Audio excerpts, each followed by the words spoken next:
पाठ 12 हमारे राष्ट्रीय प्रतीक। आज की कक्षा में अध्यापिका राष्ट्रीय प्रतीकों के बारे में बच्चों को बता रही हैं।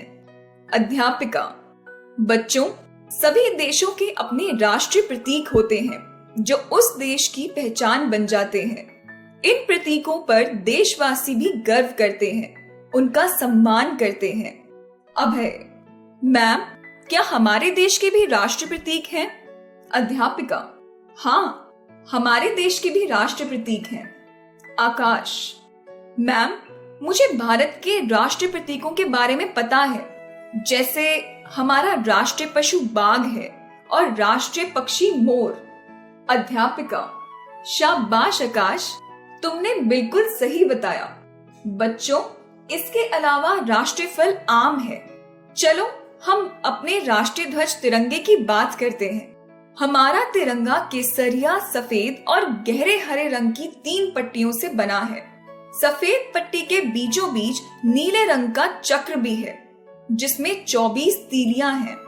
अंकिता: मैम, तिरंगे झंडे में इन 3 रंगों को क्यों लिया गया? अध्यापिका: अंकिता, इन रंगों का अपना विशेष महत्व है। झंडे में सबसे पहले केसरिया रंग हिम्मत को दिखाता है, सफेद रंग शुद्धता को और हरा रंग हमारे देश की लहलहाती फसलों का प्रतीक है। अच्छा बताओ, झंडा फहराते समय कौन सा गीत गाते हैं? सलोनी: जन गण मन। मैम। अध्यापिका: शाबाश, यही हमारे देश का राष्ट्रीय गान है, जिसे श्री रविंद्रनाथ टैगोर ने लिखा था।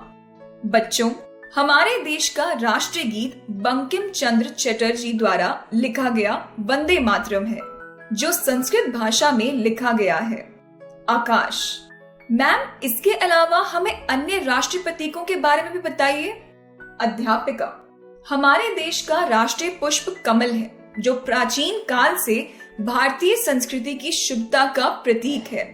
हमारा राष्ट्रीय पेड़ बरगद है, जिसे कभी ना मिटने वाला माना जाता है, क्योंकि इसकी लंबी लंबी जटाएं जमीन में जाकर नए नए तने उगा देती हैं। इसके अतिरिक्त हमारा राष्ट्रीय खेल हॉकी है और हमारी राष्ट्रीय नदी गंगा है। बच्चों, जानते हो, गंगा डॉल्फिन को भारत का राष्ट्रीय जल जीव होने का गौरव प्राप्त है। अंकिता: मैम, क्या हमारे देश में नोट या सिक्के के ऊपर बने शेर भी राष्ट्रीय प्रतीक है? अध्यापिका: हाँ, यह भी राष्ट्रीय प्रतीक है, जो अशोक की लाट से लिए गए हैं। सभी बच्चे: मैम, सचमुच ये प्रतीक हर भारतीय के हृदय में गौरव और देशभक्ति की भावना का संचार करते हैं।